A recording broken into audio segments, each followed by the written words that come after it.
जीवन यूं ही गवा रहा है, अनमोल तेरा जीवन यूं ही गवा रहा है, अनमोल तेरा जीवन यूं ही गवा रहा है।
धन भूमि पर रह जाता है, पत्नी घर के द्वार पर रह जाती है, संसार में जितने मित्र बनाए स्मशान तक जाते हैं। ये शरीर में जिसपे कभी दम लगाई, कभी प्यास लगाई, कभी कोई पोता, कभी कुछ करवाया, ये भी स्मशान तक जाता है। साथ में भी कुछ जाना है तो तेरे कर्म तेरे साथ जाना है, तेरा धर्म तेरे साथ। धनानि भूमो पशुपष्टे को जाएगा जब यहाँ से कोई न साथ देगा, जाएगा जब यहाँ से कोई न साथ देगा। इस हाथ जो दिया है उस हाथ ही तो लेगा, इस हाथ जो दिया है उस हाथ ही तो लेगा। जाएगा जब यहाँ से कोई न साथ देगा, जाएगा जब यहाँ से कोई न साथ देगा। इस हाथ जो लिया है उस हाथ जाके देगा, इस हाथ जो लिया है उस हाथ जाके देगा। कर्मों तेरी खेली, कर्मों तेरी खेली, फल आज पा रहा है। कर्मों तेरी खेली, फल आज पा रहा है। कर्मों तेरी खेली, फल आज पा रहा है। कर्मों तेरी खेली, फल आज पा रहा है। किसी और तेरी मंजिल, किसी और तेरी मंजिल, किसी और तेरी मंजिल, किसी और जाना। अनमोल तेरा जीवन यूं ही गवा रहा है, अनमोल तेरा जीवन यूं ही गवा रहा है। बोले भगवान की जय। कहीं ऐसा न हो कि समय हाथ से निकल जाए। प्राण प्रयाण समय कपवात वित्तेर कंठावरोधन बुद्धि स्मरणम कुतस्ते। बुढ़ापे में तो हर किसी के नहीं, किसी किसी पे भगवान की कृपा रहती है। मैंने तो सुना है और देखा है, अनुभव है। अंतिम शब्द जिनका राम निकलता है, अंतिम शब्द जिनका ठाकुर निकलता है, ऐसी ऐसी मूर्ति आज विराजमान है। और इन्हीं के कारण तो धरती अपने स्थान पर बनी हुई है। नहीं तो कब तक भक्त ना होते, सज्जन ना होते, ये रसातल में चली गई। आखिरी में द्रौपदी भगवान से कहते हैं कि जो संबंध सखी का है, सखा का है, बहन का बना के रखा है, वो कायम रहे। और जिसकी वजह से भगवान ने सबको मौका दिया कि कुछ ना कुछ मांगो, आपकी विश पूरी होगी, वो कुंती ने अभी तक कुछ नहीं मांगा। बुआ आपने क्यों कुछ नहीं मांगा? मैं ये कुंती मांग रही हूं।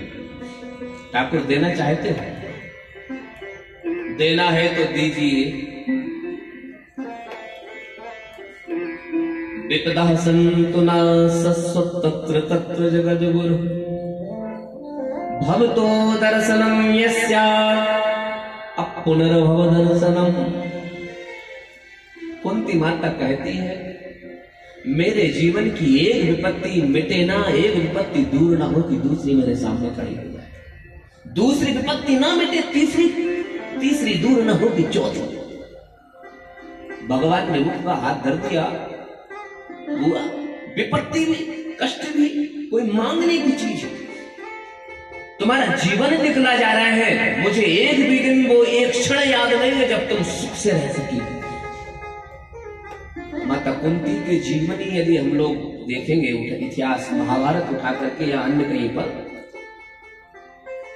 तो जिसके यहाँ जहां माता ने जन्म लिया था, इनके पिताजी के मित्र के यहाँ पर कोई संतान नहीं थी, तो उनकी खुशी के लिए पिता ने उनको दे दी।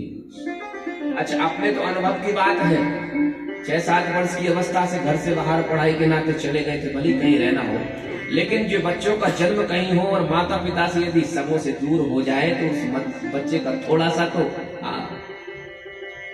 तो जीवन गंभीर हो जाता है। जन्म कहीं, रहना कहीं पड़ा माता कुंती को।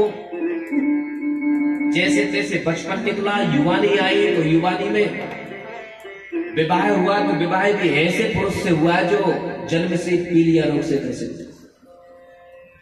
पांडु महाराज, पांडवों के पिता, श्राप था कि कभी काम भावना से पत्नी के पास जाएंगे तो उसी दिन मृत्यु। 2 पत्नी, एक दिन नहीं रहा गया, दूसरी पत्नी के पास, माद्री जो नकुल सहदेव की मां है, उनके पास चले गए, मर गए। छोटी जो इनकी सौत है, या छोटी जो पांडवों की माता, नकुल सहदेव की माता, कहने लगे मेरी वजह से मेरे पति की मृत्यु हुई तो मेरे के साथ सती होगी, सती होगी।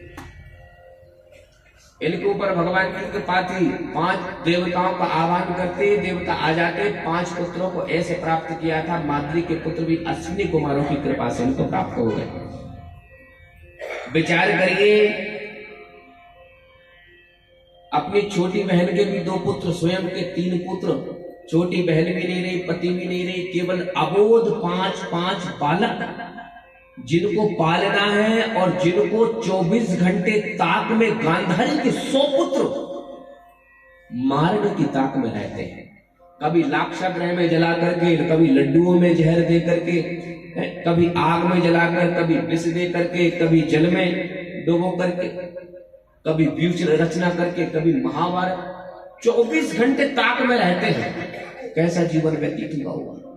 भगवान कह रहे हैं कि आज जाकर के तुम्हारे बुढ़ापे में महाभारत का युद्ध तुम्हारे पुत्रों ने जीता और तुम राजमाता कहलाने योग्य बनी, और आज तुम्हें कुछ मांगने का अधिकार मिला, तो आज भी कह रही। माता कुंती ने क्या सुंदर जवाब दिया, ध्यान से सुनिए।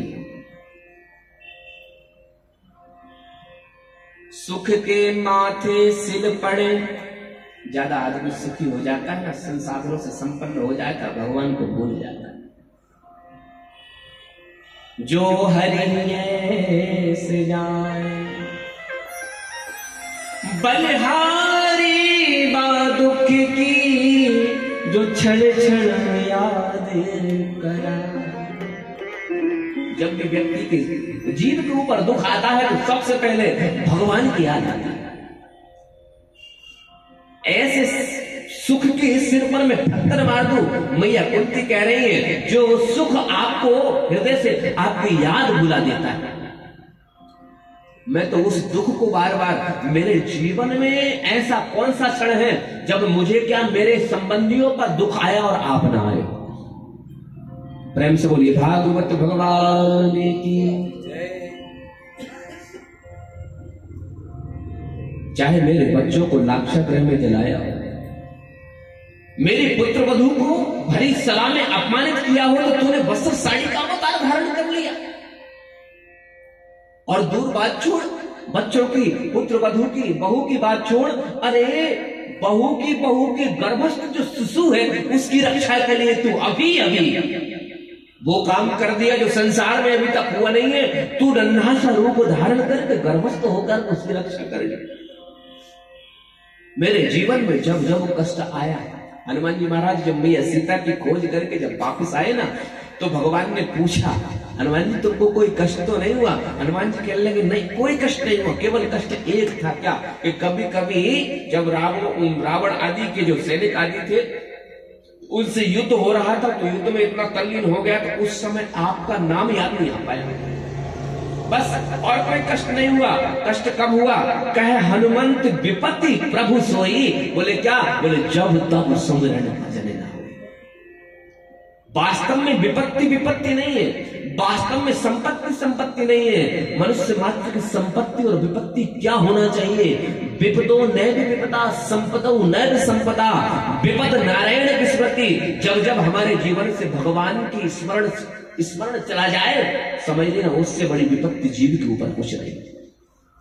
सबसे बड़ी संपत्ति बोले संपन्न नारायणा स्मृति, भगवान का स्मरण अपने जीवन काल में बना रहे। मैं ये नहीं कह रहा हूं कि मंदिर में जाके बैठ जाओ, मैं ये कह रहा हूं कि हमेशा कथाओं को सुनो। कर से कर्म करो विबिना ना ये कर सकते, मन राखो हूं जहां कृपा निधान।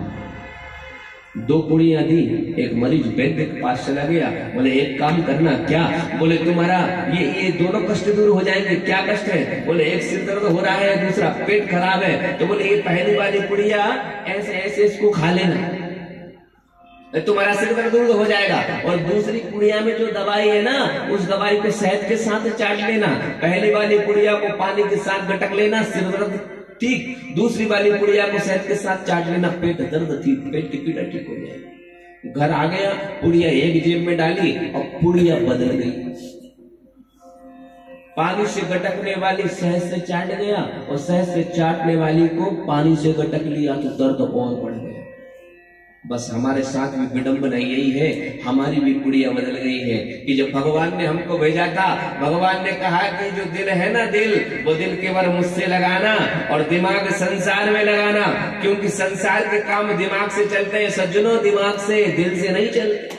हमसे गलती हो गई, भगवान को दिमाग से, भगवान में दिमाग लगा दिया और दिल संसार में। हमारा दिल टूट गया तो भले आदमी तेरे को कहा था कि तू गलत जगह दिल लगाना, गलती तेरी,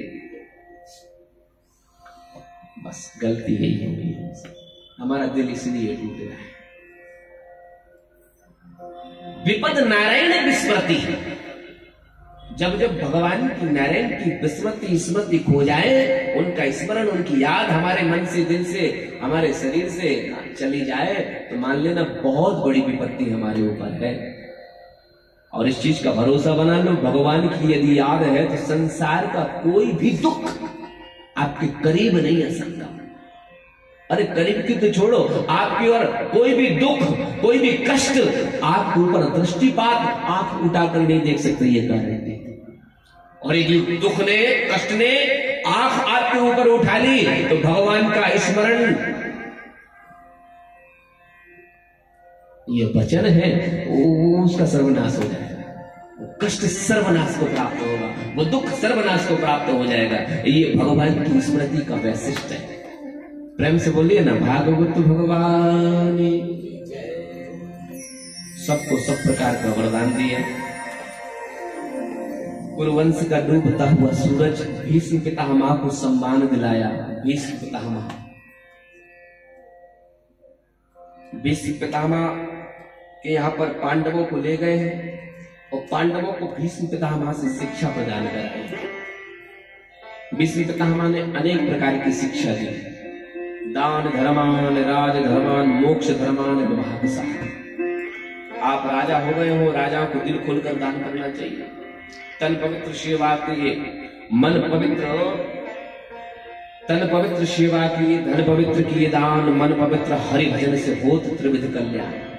ध्यान रखना, राजा का कर्तव्य है प्रजा को पुत्रवत मानना।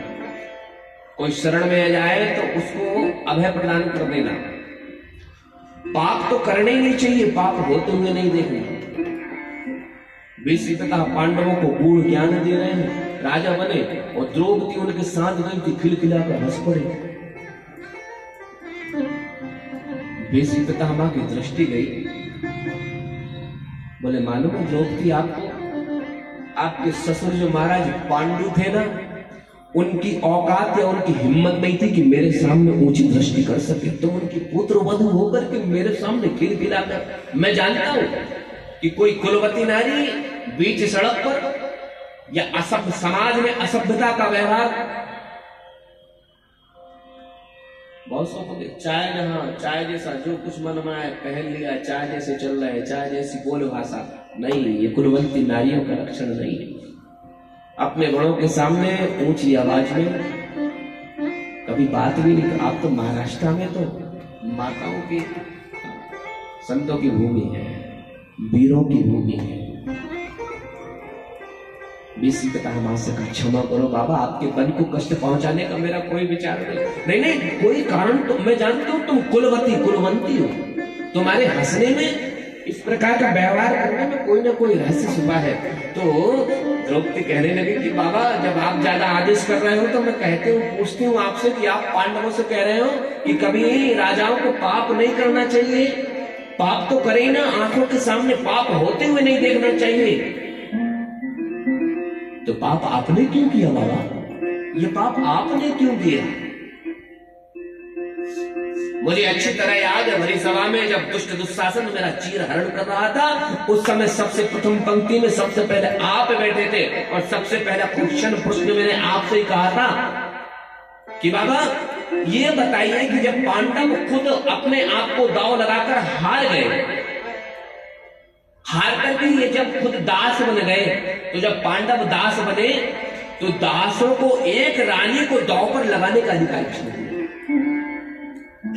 उस समय मैं नारी धर्म से ग्रस्त थी, मैं नारी धर्म का पालन, रसोला धर्म का पालन कर रही थी। एक रसोला स्त्री को भरी सभा में कोई परपुरुष खींच के लाए, ये कौन सा धर्म है बाबा? ये कौन सी सभा लगी हुई है? मैंने सबसे पहला पितामह आपसे प्रश्न किया था। पांडव जब स्वयं को अपने आप को हाथ, पहले आपने सुना होगा रानी लक्ष्मीबाई को कौन नहीं जानता, पहले जब राजा यदि नहीं रहते थे तो यदि पुत्र योग ना हो तो राजा की रानी महारानी बन जाया करती थी, वो राज्य का कार्यभार संभालती थी जब तक उसका पुत्र योग ना हो जाए। तो यहाँ पर मेरे पति स्वयं को हारकर दास बन गए, तो मैं अपने आप स्वयं से ही महारानी बन गई। मैं तो अभी तक नहीं हारी हुई थी ना। तो ये दासों को एक रानी को दांव पर लगाने का अधिकार, ये सभा में क्या चल रहा है? मैंने आपसे ये महापाप हो रहा था, सबसे पहला प्रश्न किया था, आपने उस सभा में ये सब देखते रहे, नीचे सिर करके बैठे। वो तो भला हो मेरे ठाकुर का, मेरे गोविंद का। उसी समय मेरे भगवान भी बोल दिए कि जो जो लीला तुम्हारी चीर हरण की थी ना, ये सब मेरा किया कराया था। द्रौपदी आश्चर्य से कहने लगी, आपने किया था? बोले आपने क्यों किया था? आपने क्यों किया था? बोले मैंने इसलिए किया था, ये कौरवों को बड़ा अभिमान हो गया था कि हम पांडवों का सब कुछ छीन लेंगे, इनको जरा सा सूच्यग्रे दास्यम बिना युद्धेन केशव। भगवान शांति दूत करके दूत बनकर गए थे ना, तो दुर्योधन ने कह दिया था कि सुई के अग्रभाग के बराबर भी इनको भूमि नहीं दूंगा मैं बिना युद्ध के। ये इनको अभिमान हो गया था कि बेकार युद्ध के ये इनको इनकी भूमि भी नहीं देगा, बंटवारा नहीं करेगा। तो मैंने इसलिए ये लीला करी थी तुम्हारे वस्त्राणन की कि एक पांडवों की नारी का तू एक चीर नहीं ले सकता, तो पांडवों का भाग कैसे ले लेगा दुर्योधन? अच्छा आपने करी थी, तो एक बात बताओ, देर क्यों करी? कहीं गड़बड़ हो जाती फिर? बोले इसमें तुम्हारी गलती। बोले कैसी गलती? बोले तुम्हारी गलती ये है कि तुम जब बुला रही थी तो कहती हे वृंदावन वाले, तो वृंदावन वाले को बुला रही थी तो मैं दौड़ के वृंदावन, फिर बोलने लगे हे मुरली वाले, तो फिर मुरली ढूंढा, फिर बोली हे द्वारिकाधीश, तो मैंने ये द्वारिकाधीश को बुलाया, द्वारिका पहुंचा। बस कमी हम में ही है, हम विश्वास की पक्की गठान नहीं लगा पाए। कभी यहां दौड़े, कभी वहां दौड़े, तो कभी मजार पर चढ़ा रहे हैं, तो कभी चर्च में पहुंच गए। नहीं, कोई आवश्यकता नहीं है। मुर्दे को पूजना हमारी संस्कृति में अपवित्र कर देता है, मुर्दे को स्पर्श करना नहीं। और लोग जाकर के बताओ चादर ले जा, प्रेम से बोलिए ना, भागवत भगवान सज्जनों माताओं बहनों, पितामह कहने लगे, जब तुम लोग इनके साथ आ रहे थे ना, ये तेली तांग वाले के, ये मुरली वाले के साथ में आ रहे थे ना, तो मन ही मन मैंने इससे एक सवाल किया था कि मुझे मेरे 123 जन्म पूर्व की बात याद है कि मैंने कभी मच्छर को तक नहीं मारा, मैंने कभी पाप कर्म नहीं किया, और मुझे 54 दिन बाणों की सैया मिली। तो भगवान कहने लगे कि भीष्म, तुमने तुम्हारे 123 जन्मों में कोई पाप कर्म नहीं किया, इसलिए तेरे अंतिम समय में मैं तेरे सामने उपस्थित हो गया। बोलो भागवत भगवान की। लेकिन तूने पाप कर्म होते हुए देखा उसका प्रतिफल। द्रौपदी से भीष्म स्वयं कह रहे हैं, मैंने पाप नहीं किया इसलिए अंतिम समय में इसका दर्शन पा रहा हूं, लेकिन पाप होते हुए देख रही, आपकी सामर्थ्य है तो कितना भी क्यों प्रयास न करना पड़े, उस पाप कर्म को रोक दो। और सामर्थ्य नहीं है, इकट्ठा करो सामर्थ्य। हमने बोलना बंद कर दिया है। अभी चर्चा चल रही थी ना, ये धर्म परिवर्तन वगैरह, इतना बड़ा सौभाग्य है हमारा कि ऐसे जनों के बीच में आकर कथा कह रहे हैं जो हमारी संस्कृति को खंडित हो रहे हैं और उसमें अड़ गए बीच में। धर्म परिवर्तन का धंधा खत्म करवा दिया है। जो बिगड़े हुए हैं उनको लाला कर सुधार रहे हैं, उनके लिए स्कूल आने की व्यवस्था कर रहे हैं। देखा है, चौथा 5वां दिन है, क्या ब्राह्मणों का सम्मान होता है। अरे पूरा की पूरा अनुभव है जीवन का।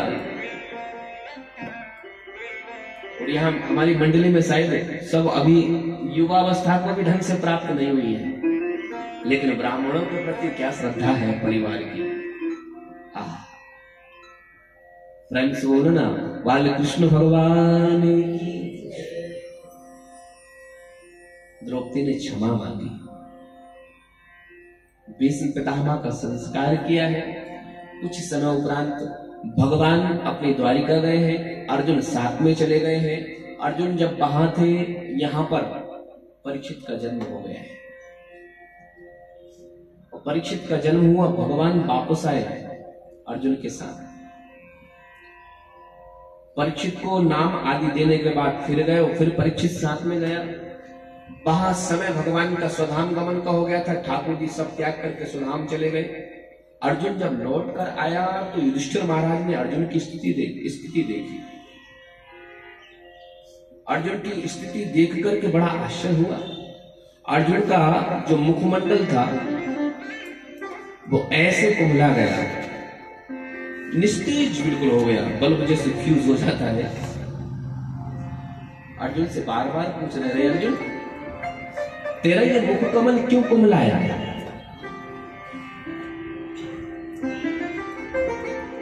तीन से चार कारण होते हैं। सज्जन व्यक्ति से, भक्त व्यक्ति से यदि कोई अपराध बन जाता है तो उसको बड़ा संकोच होता है, उसका मुख फीका पड़ जाता है।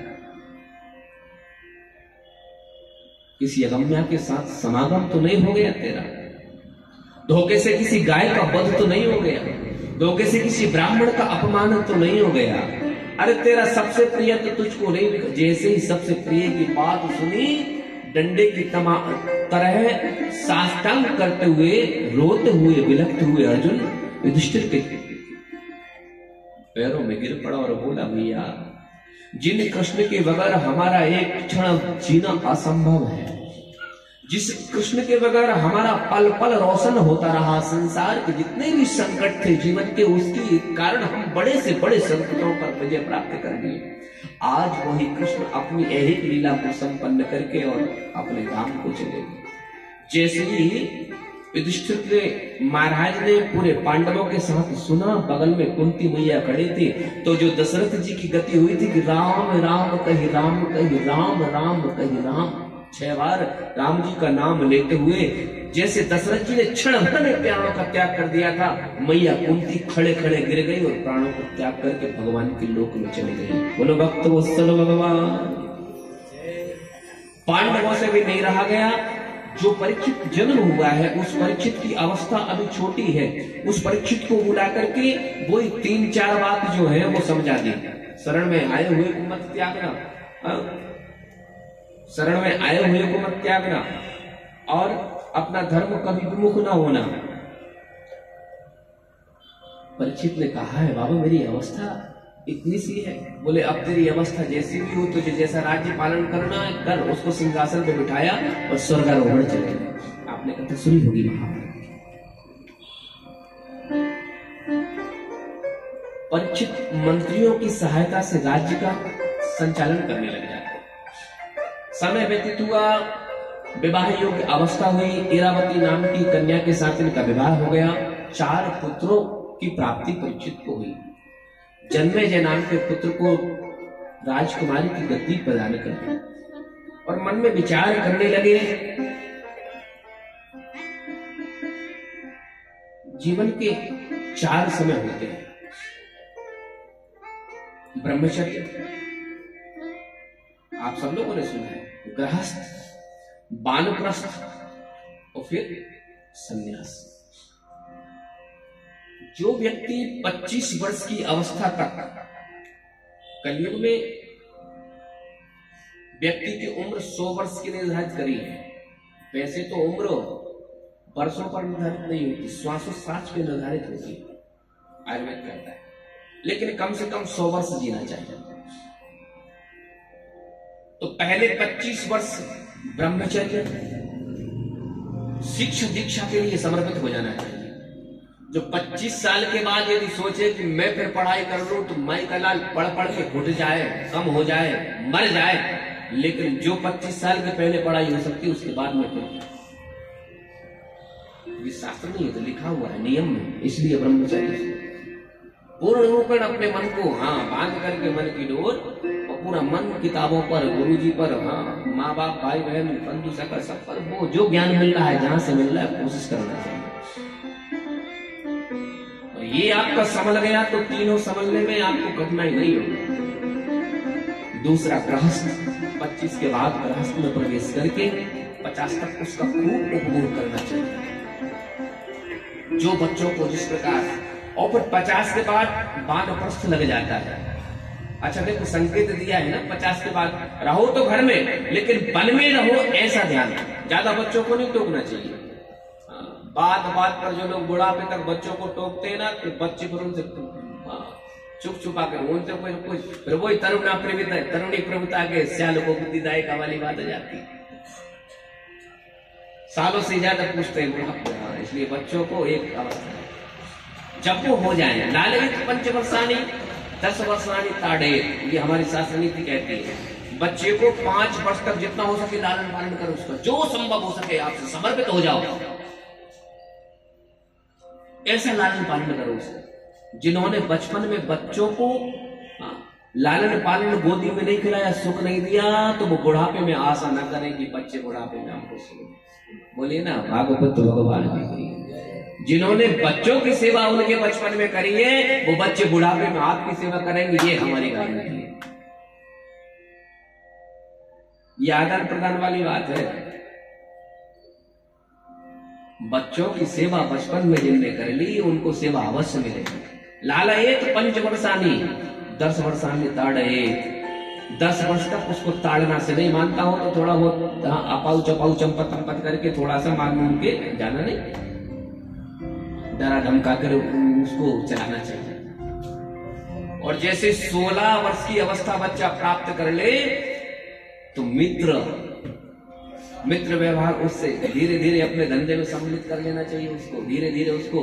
हाँ, कभी मौका मिल जाए उसकी पढ़ाई लिखाई से तो कभी दुकान पे बकल बिठा लो, कभी धंधे में उसको समझा दो कि आगे चल के उसको संभालना है। गलती हो जाती है हमसे बिल्कुल छोड़ देते हैं, पढ़ ले दो, और फिर बाद में उनसे करवाते हैं, कभी उनने जीवन में किया नहीं तो एकदम से कैसे संभालेंगे। लालयेत 5 वर्षानी 10 वर्षानी ताड़े, ध्यान रखना चाहिए। इस शास्त्र नीति उठाइए तो शास्त्रों को आपको एक एक समाधान मिलेगा। लेकिन हमसे गलती यही हो गई कि हम तो भूल गए, भागवत जी पे कब धूल चढ़ गई, कब निकल गई पंखा की आवाज से हमको मालूम नहीं पड़ा। है तो भागवत जी हमारे घर में, रामायण है तो लेकिन पोटली में बंदी रखी है। जब जब आपके जीवन में समय मिले, अब मैं तो ये कहता हूं, एक घड़ी आधी में पुनि आठ, एक घड़ी नहीं मिल रही आधी मिल जाए, आधी नहीं मिल रही उससे आधी मिल जाए, अरे उसकी भी आधी मिल जाए। तुलसी चर्चा राम की हरहि कोटि अपराध, वो करोड़ों प्रकार के अपराधों को धारण कर लेती। परीक्षित ने सोचा कि आधा जीवन ऐसा निकल गया, आधा फिर ऐसा निकल जाएगा, इसलिए वेश बदल बदल कर वन में जाते और जंगलों में रहने वाले ऋषि मुनियों के आश्रम में कभी जल की सहायता, कभी झाड़ू की सेवा, ये सब करते। एक बार गलती हो गई, एक स्वर्ण का मुकुट पहने हुए कलयुग का आगमन होने वाला था और परीक्षित निकल पड़े। एक बार सेवा करने के लिए गए हुए हैं, देखा कि एक बैल और एक गौ माता आपस में वार्तालाप कर रहे हैं। गौ को देख करके बैल सामने खड़ा हुआ है और बैल की स्थिति देख करके गौ माता रो रही है। ये बैल क्या है? ये साक्षात धर्म का रूप है। सतयुग में धर्म के 4 चरण 4 पैर हुआ करते थे, सत्य, दया, दान और पवित्रता। द्वापर आया, त्रेता आया, सत्य चला गया, 3 बचे।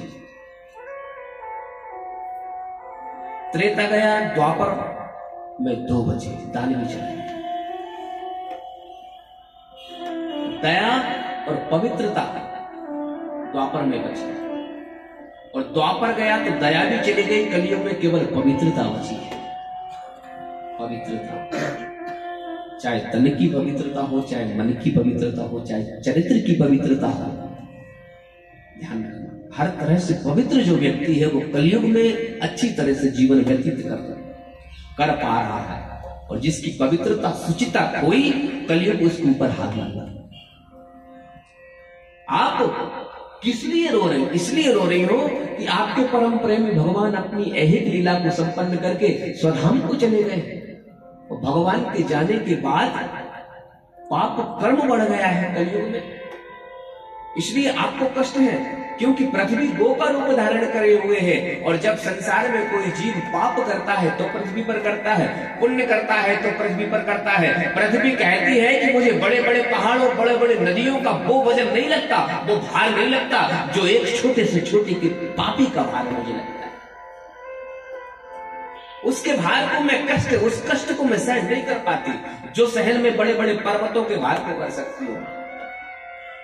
आप इसलिए रो रही हो क्या? पाप कर्म ज्यादा बढ़े, या मेरे ये टूटे हुए 3 पैरों को देख करके रो रही हूं? पृथ्वी की रूपी गौमाता की और धर्म रूपी बैल की बात सुनकर के परीक्षित जब वन में जा रहे थे तो अपनी खड़ग तलवार निकाली, उनके सामने जाकर के और उन करबद्ध हो निवेदन करने लगे कि मेरे राज्य में मैं पांडवों का वंशज हूँ, हे धर्मस्वरूप आप मुझे धर्म दिखाई दे पड़ रहे, ये पृथ्वी माता आपकी ये दुर्गति किसने करी?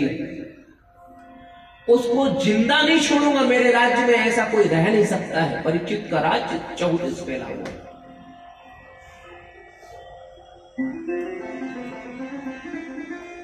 धर्म से कहा तो धर्म कहने लगे, परीक्षित मैं किसे दोष दूं? इन बातों के साथ में आज की कथा को विराम देंगे, बस 5-7 मिनट हो। यदि कर्मकांडियों की बात पर विश्वास करें तो कर्मकांडी कहते हैं, कौ न काउ सुख दुख कर दाता, निज कृत कर्म भोग सबो दाता। भरत जी ने कहा है रामायण में, ना कोई किसी को सुख दे सकता, ना कोई किसी को दुख दे सकता। सुख और दुख व्यक्ति को अपने कर्मों के माध्यम से मिलते हैं। कर्मणा जायते जंतु कर्मणेव विलीयते सुखम दुखम भयम छे। कौ न काव सुख दुख कर, मेरे कर्म ही ऐसे रहे होंगे जिससे मेरी ये 3 पैर कटे, मुझे ये कष्ट भोगना पड़ा।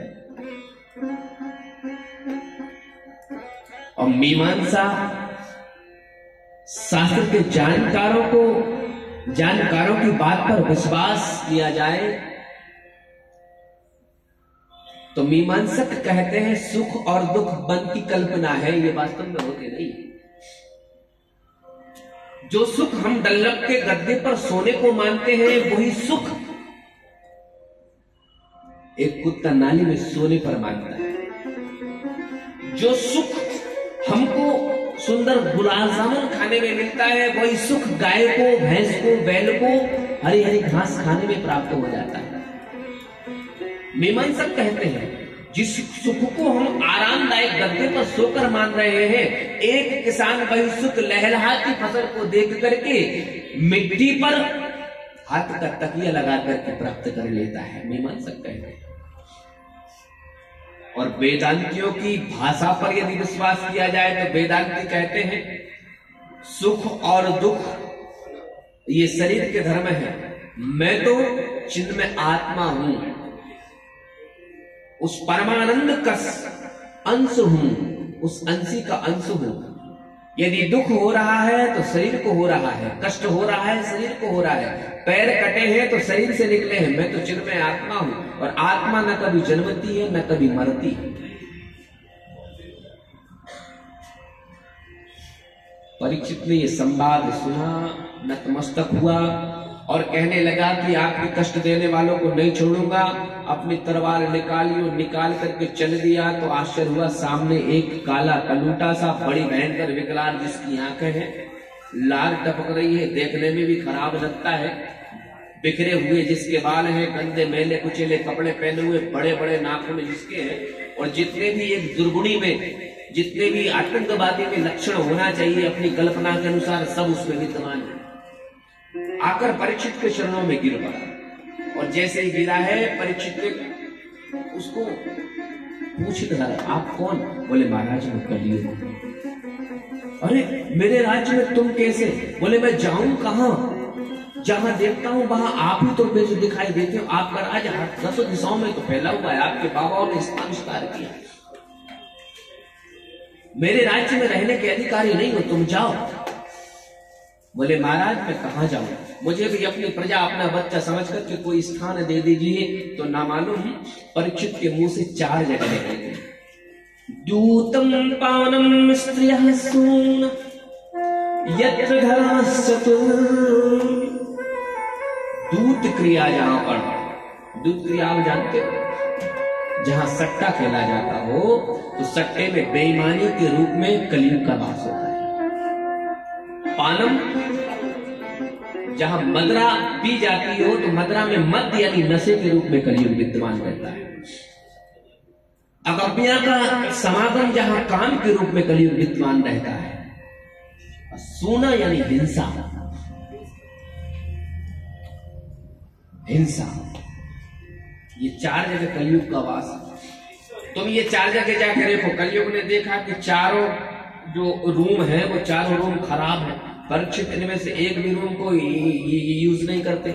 न परीक्षित पान करते, दूध क्रिया खेलते हैं, न पान करते हैं, न परस्त्री गमन करते हैं और न ही हत्याएं करते हैं, हिंसा करते हैं। अरे भाई उस जगह रहने से भी क्या फायदा जहां के मुखिया पर अपना प्रभाव ना हो। ऐसे तो कुत्ते भी रहा करते हैं। कलयुग कहने लगे हम भी कलयुग है भी सही बात। जहां व्यक्ति की कोई इज्जत ना हो, कोई पूछने वाला, ऐसा रहने से भी कोई रहे।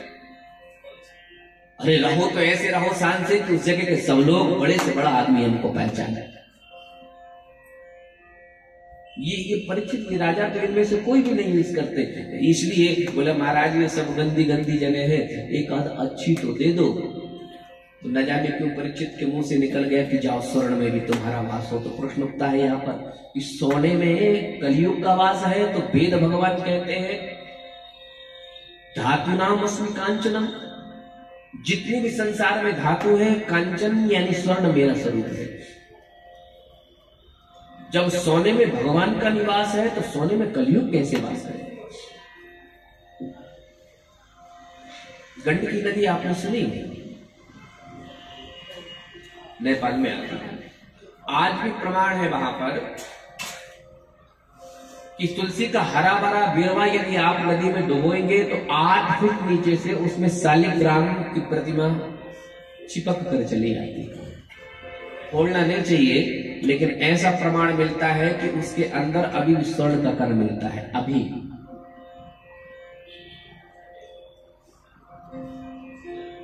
हिरण्यगर्भः समवर्ताग्र भूतस्य जातः पतिरेक आसीत् सदाधार।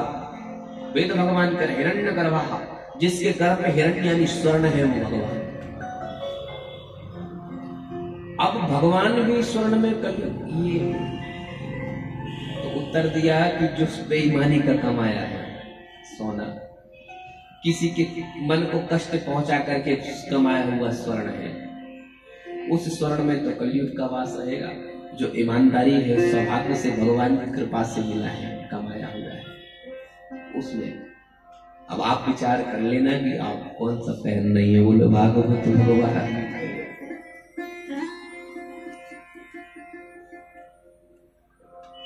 सज्जनों, माताओं बहनों, कलयुग को मौका मिल गया। कलयुग ने चरण स्पर्श किए राजा परीक्षित के, और चरणों के माध्यम से सिर पर बैठ गया। तो किसी ने कहा कि ऐसा क्यों हुआ?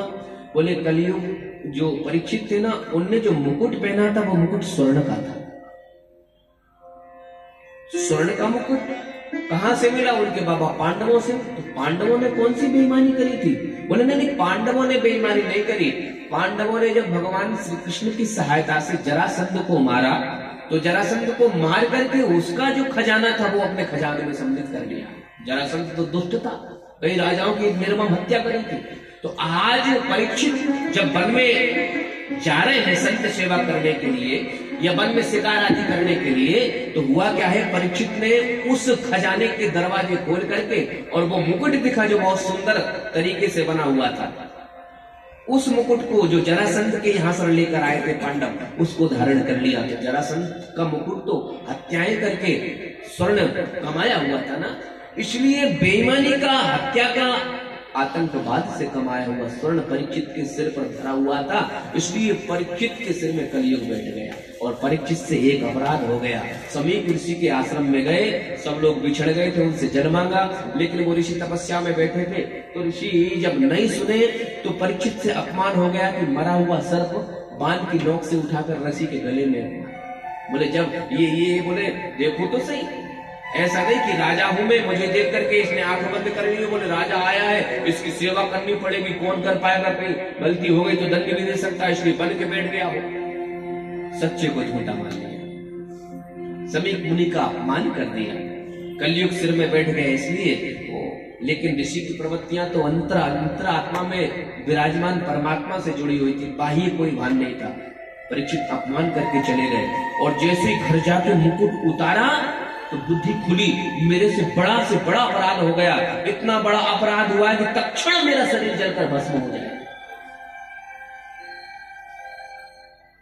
ऋषि शिष्यों से ऋषि पुत्र श्रृंगी को नदी स्नान करते हुए ये समाचार मिला कि परीक्षित नाम के राजा तुम्हारे पिता का अपमान, गले में मरा हुआ सर्प डालकर चले गए हैं। अपने पिता को अपमान को जानकर के वह ब्राह्मण कुमार से सहन नहीं हुआ, नदी में क्रोध करते हुए जल हाथ में ले लिया।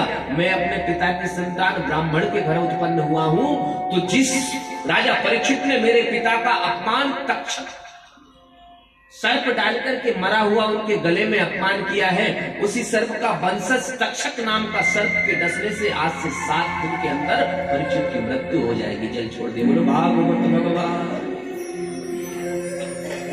बाक वज्र का संधान कर दिया, बाक वज्र शब्दों का बाण चढ़ा दिया। जब घर आया, रो रहा था, ऋषि की समाधि टूटी, पुत्र को रोते हुए देखा पुत्र से कारण पूछा तो कह दिया, पिताजी तुम्हारा अपमान करके गया था, मैंने ऐसा श्राप दिया है कि जीवन भर किसी दूसरे का अपमान नहीं कर पाएगा। बोले क्या किया? मृत्यु का श्राप दे दिया। ऋषि क्रोधित हो गए, रे हम ऋषि हैं, हम ब्राह्मण हैं, ब्राह्मणों को किसी पर क्रोध नहीं करना चाहिए, ब्राह्मणों को दयालु होना चाहिए। और राजा तो सबका प्रजा होता है, राजा जब राज्य से चला जाएगा, राज्य में कोई राजा नहीं रहेगा तो प्रजा और अराजकता फैल जाएगी प्रजा में।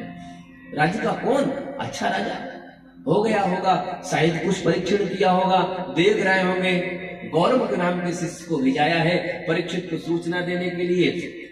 परीक्षित ने गौरव के नाम के शिष्य से कहा, अर्धरात्रि का समय ऋषि से सुबह आकर के प्रणाम करूंगा, और इस शरीर से जो अपराध हुआ है वो क्षम्य योग्य नहीं है, अभी जल के भस्म हो जाना था, लेकिन पहले उनसे क्षमा मांग लूं, फिर ये शरीर को त्याग कर दूंगा। अपने जन्मेजय को, अपने पुत्र को बिठाया है, और बिठाकर के उसको सब सौंप करके हम लोग कहीं यदि जाते हैं ना, हाँ, यदि त्रंबकेश्वर भी जाए तो 3 प्रकार की साड़ी ले जाते हैं। गाड़ी में अलग पहनेंगे, और फिर वहां होटल में धर्मशाला में रुकेंगे, वहां की अलग, फिर दर्शन करने जाएंगे फिर अलग, है ना भैया। आजकल तो मास्क की भी डिजाइन आ गई है, व्हाइट कलर के कपड़े तो मास्क भी व्हाइट होना चाहिए, यदि लाल पहने हुए हैं गुलाबी तो मास्क भी वैसे ही होना चाहिए, और केवल मैया मैया नहीं भैया भी। हाँ, परीक्षित ने यथास्थिति में ग्रह त्याग कर दिया, एक लोटा तक साथ में नहीं लिया। ऐसे जाना चाहिए तीर्थों में, जिस भगवान का दर्शन करने के लिए हम जा रहे हैं। ये नहीं कह रहा हूं आपके संसाधन मत ले जाओ, लेकिन इतने मत ले जाओ कि वहां जाकर आपकी विडंबना हो जाए। कभी कभी तो हमारा दिमाग ये, अरे कहीं वो ताला ना तोड़ ले तो कहीं ये आवश्यकता नहीं, वहां तो सीधे जिस प्रकार आपको सुलभ हो भगवान के दर्शन, आप दर्शन करने जा रहे हो, भगवान को देने थोड़ी जा रहे हैं। परीक्षित ने सब कुछ त्याग दिया, और त्याग दिया सीधे आकर के सुखताल में गंगा किनारे अपना आसन जमाया है। देखो, जब किसी सज्जन को कष्ट होता है तो पूरा समाज दुख महसूस करता है। कोई दुष्ट को हो तो लोग कहते हैं अच्छा हुआ मर गया, अच्छा हुआ कष्ट में सबको सताता था, लेकिन कोई सज्जन पुरुष यदि कष्ट पाता है तो सारा समाज, सभ्य लोग दुखी हो जाते। सारे महात्मा आए हैं परीक्षित ने सबको प्रणाम किया है। परीक्षित से सब कह रहे हैं तुमको बड़ा कष्ट है। परीक्षित कहने लगे मेरे को कष्ट नहीं, मेरे को श्राप नहीं मिला, मेरे को वरदान मिला है। क्या? बोले यदि मेरे को श्राप, मैं मान लूं इसको, यदि ये नहीं मिला होता तो आप सब लोग एक साथ आते क्या? सब मेरा हालचाल पूछने आए। मैं केवल आपसे एक निवेदन करना चाहता हूँ, यदि आप मुझ पर कृपा करना चाहते हैं तो केवल एक काम कर दो। क्या? मुझे ये बता दो कि जल्दी मरने वाले को क्या करना चाहिए। अतः पृच्छामि संसिद्धिं, 7 दिन में मरने वाले को क्या करना चाहिए। व्यास जी बैठे हैं, पाराशर बैठे हैं, इनके पुत्र शक्ति नहीं रहे, सूत आदि सब बैठे हुए, बड़े बड़े ऋषि परीक्षित की सभा में हैं, बड़ी बड़ी लंबी उम्र वाले हैं। ब्रह्मा के पुत्र वशिष्ठ हैं, वशिष्ठ के पुत्र शक्ति नहीं है तो शक्ति के पुत्र पाराशर हैं, पाराशर के पुत्र वेदव्यास हैं, मार्कंडेय आदि ऋषि भी उस सभा में विराजमान है, लेकिन कोई ये जवाब नहीं दे सका। आपको एक बात कहूं, कभी प्रेमी यदि प्यासा हो तो कुआं उसके पास चला जाता है। आपने कहावत सुनी है? नहीं सुनी? आज सुखदेव जो भगवान की कथा सुनकर के निर्गुण की समाधि में जंगल में बैठा हुआ है, उसका मन कह रहा है चलो परीक्षित। अपने जीवन में कभी नहीं गए कहीं, पहले निर्गुण की समाधि में थे, भागवत सुनकर के सगुण साकार कृष्ण को समाधिस्थ भाषा में याद करते रहते, चिंतन करते रहते। घर से निकलते हैं, केवल 5 घर भिक्षा करने के लिए जाते हैं, और एक घर पे जाकर कुछ कहते नहीं, द्वार पर खड़े हो जाते हैं। कितनी देर? जितनी देर में एक देसी गौ माता का दूध निकाला जाता है। देसी गौ माता का दूध कितनी देर में निकाला जाता है? वो 6 मिनट, 6 मिनट लगता है देसी माता का दूध निकालने में। ये नहीं कहते कि भिक्षाम दे, कोई आ गया कुछ दे दिया और लायक हो गया तो चले गए। और 5 घर की नित्य का नियम है।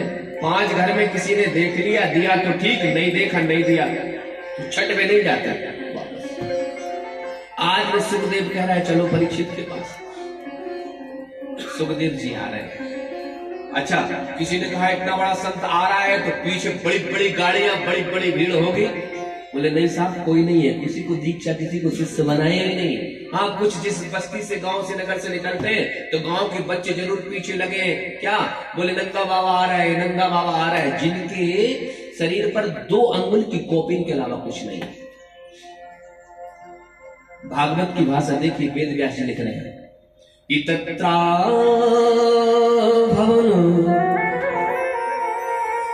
इतत्रा भवद भगवान व्यासपुत्रो यत्र क्षयागामटमानो न पेक्षा अलिक्षलिंगो निजलाभकृष्टो प्रतश्य बालैरवधूतमेषः।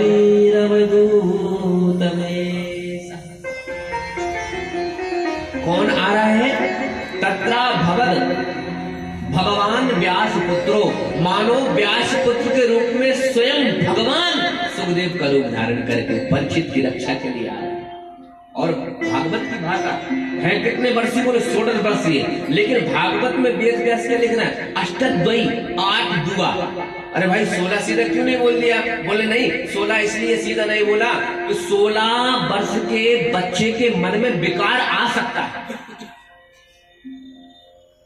ये है 16 वर्ष के, लेकिन इतने निर्विकार है जैसे कोई बालक 8 वर्ष का। 8 वर्ष के बच्चे के मन में कभी विकार नहीं आ सकते, विकारग्रस्त नहीं हो सकता। इसलिए अष्टद्वयी, 8 दुआ 16, 8 दूनी 16। जैसे ही परीक्षित की सभा में आए, बड़े बड़े उम्र वाले ऋषि आकर के इनको प्रणाम करते हैं। किसी की ओर ध्यान नहीं दिया, अपने आसन ग्रहण करी। परीक्षित पूजन कर रहा था, बोले पूजन मत करो, उठ के चले जाएंगे, पूजने पूजाने वाले नहीं है, ज्यादा इनको वो पसंद नहीं। आपने सुना है? नहीं सुना? पहले छिपते थे। जो जितना ऊंचा संत रहता था, भगवान का भगत, वो उतने बड़े जंगल की गुफाओं में छुपते थे, अंदर गुफाओं में जाकर भगवान का भजन करते हैं। आजकल बड़ा कौन? जो जितना बड़ा छपे, कहीं पेपर में छपे, कहीं फ्लेक्स में छपे, कहीं। पहले छिपने वाला वास्तविक होता था, और आजकल हम लोगों ने छपने वालों को मान लिया। फलाने फलाने फलाने, जितने बड़े महाराज जी नहीं उतने बड़े उनके सामने नाम के अलंकार लगे। श्री श्री श्री 108 फलाना ढिकाना। प्रेम से बोलिए भागवत भगवान। तत्रा भवद भगवान व्यास।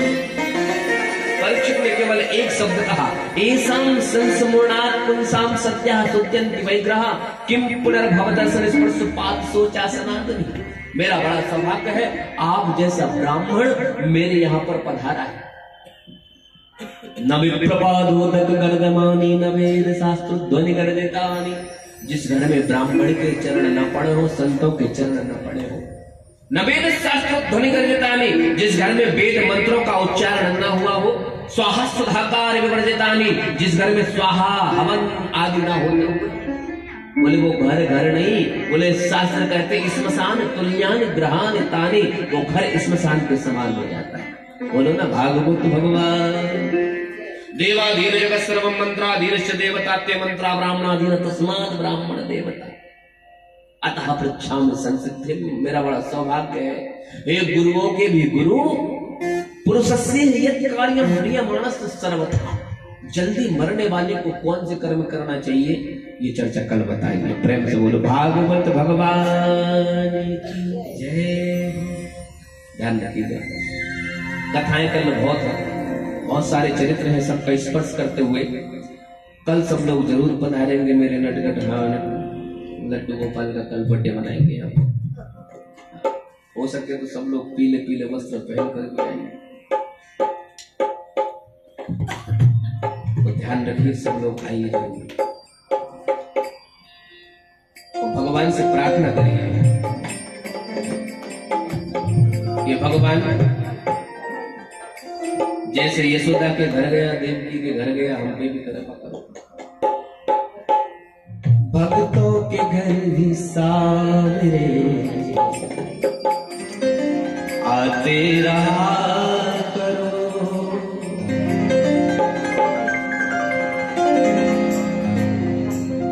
दर्शन के नैना बावरे दर्शन दिया करो।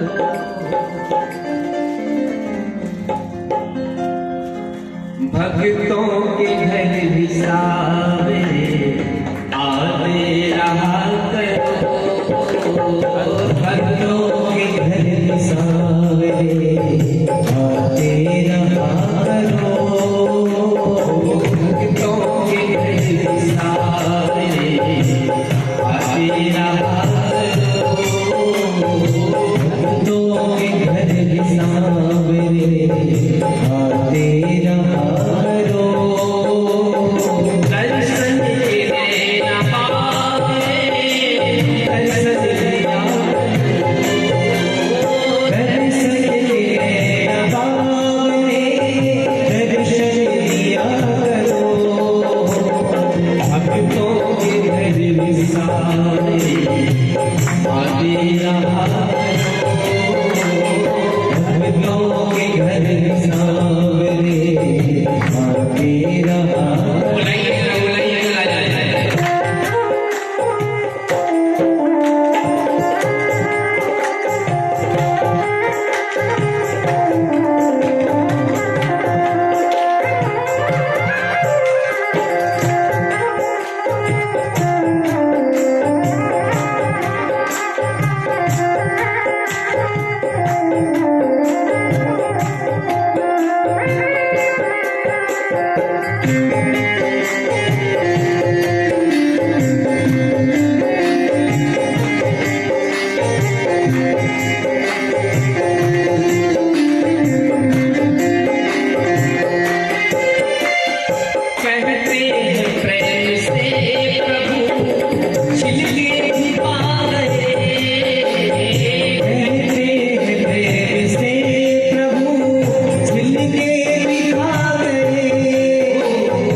क्या समझ कर बांध लाया तू फटे रुमाल में।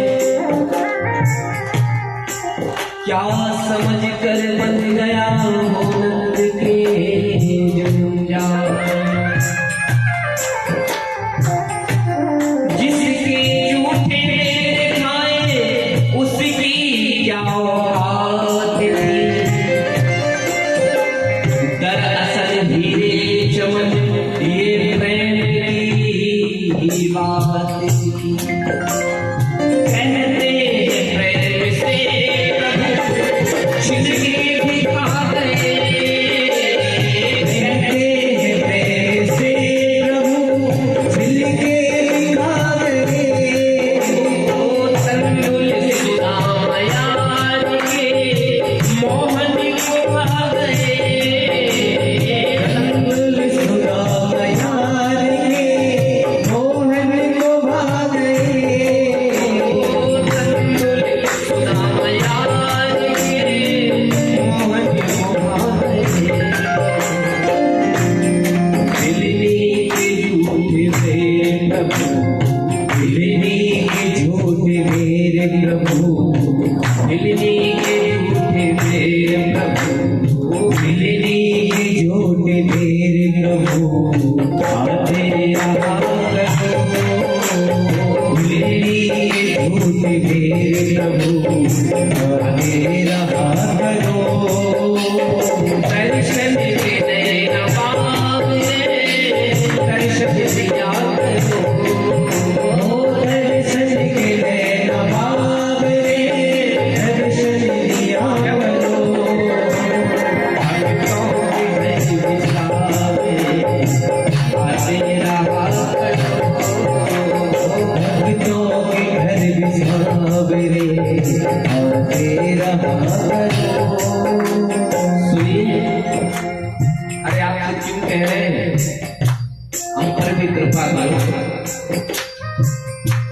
विदुरानी के जूठे छिलके खा लिए।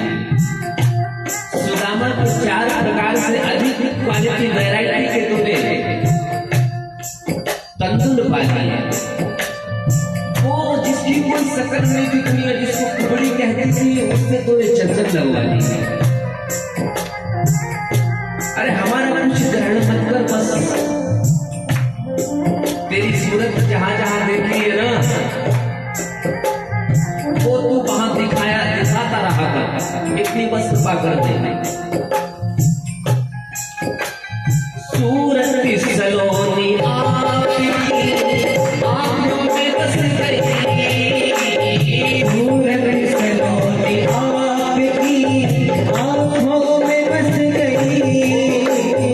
ऐसी नजर मिली हमें दीवाना कर गई, ऐसी नजर मिली हमें दीवाना कर गई, ऐसी नजर मिली हमें दीवाना कर गई।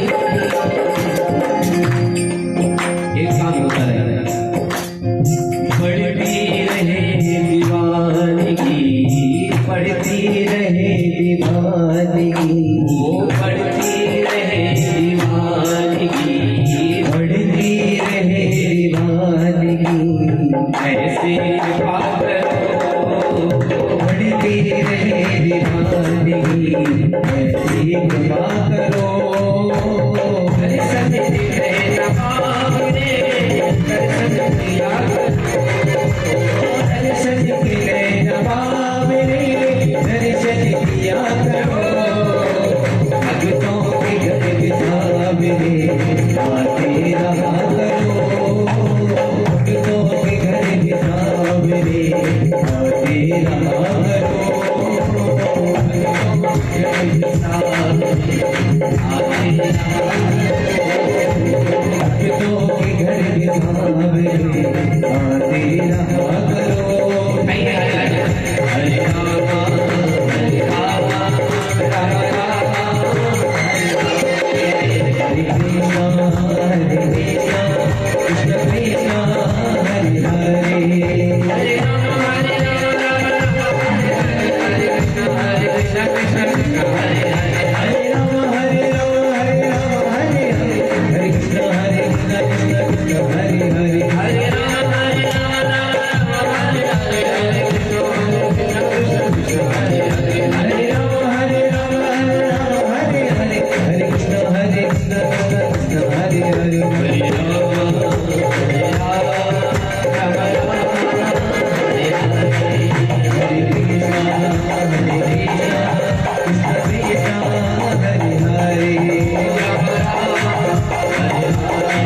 कृष्ण कृष्ण हरे हरे, राम राम हरे हरे, कृष्ण कृष्ण हरे हरे।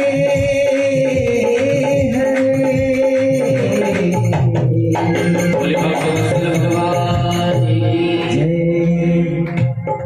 सब लोग ध्यान रखिए, प्रेम से भगवान की आरती करिए।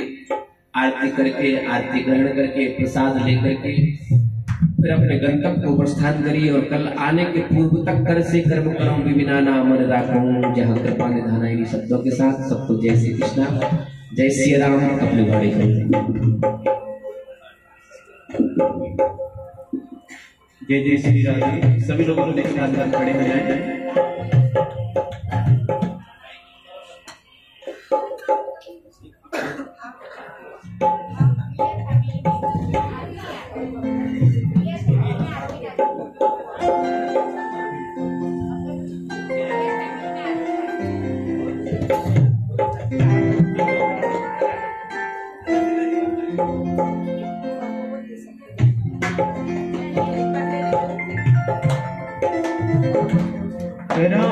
करारविन्देन पदारविन्दं मुखारविन्दे विनिवेशयन्तं वटस्य पत्रस्य पुटे शयानं बालं कुन्दं मनसा स्मरामि। पुने भगवान् जय, भगवान् जय। चंद्रमा मनसोजा चक्षुः सूर्यो अजायत श्रोत्राद्वायुश्च प्राणश्च मुखादग्निर्जायतो। श्रीमद् भागवत भगवान की है आरती, पापियों को पाप से है आरती। श्री भागवत भगवान की है आरती, पापियों को पाप से है आरती। श्री भागवत भगवान की है आरती, पापियों को पाप से है आरती। श्री भागवत भगवान की है आरती, पापियों को पाप से है आरती। यह अमर ग्रंथ ये मुक्ति पंथ ये पंचम वेद निराला, नवजोत जगाने वाला। ये अमर ग्रंथ ये मुक्ति पंथ ये पंचम वेद निराला, नवजोत जगाने वाला। हरि नाम यही, हरि नाम यही, हरि नाम यही, हरि नाम यही। जग के मंगल की आरती, पापियों को पाप से है आरती। श्री भागवत भगवान की है आरती, पापियों को पाप से है आरती। ये शांति गीत पावन गुनी, पापों को मिटाने वाला, हरि वर्ष कराने वाला। ये शांति गीत पावन गुनी, पापों को मिटाने वाला, हरि वर्ष कराने वाला। ये सुख करनी, ये दुख हरनी, ये सुख हरनी, ये दुख हरनी। श्री मधुसूदन की आरती, पापियों को पाप से है आरती। श्री भागवत भगवान की है आरती, पापियों को पाप से है आरती। ये मधुर मोर जनमत को दिमाग बनाने वाला, बिगड़ी को बनाने वाला। ये मधुर बोल जगमत बोल सनभागी बनाने वाला, बिगड़ी को बनाने वाला। ये मधुर बोल जगमत बोल सनभागी बनाने वाला, बिगड़ी को बनाने वाला। ये मधुर बोल जगमत बोल सनभागी बनाने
पुष्पाणि गृहीतानंतर पुष्पांजलि।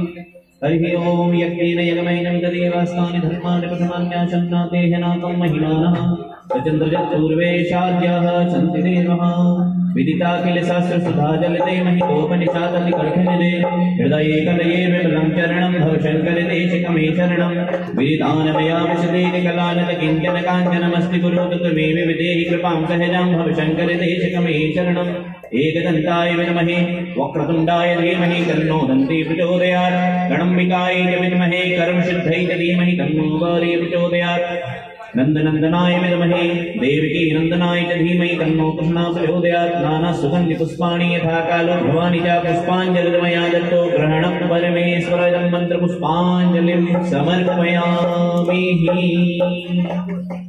पापोऽहं पापकर्माहं पापात्मा पापसम्भो त्राहि मां पुण्डरीकाक्ष सर्वपापहरो भव।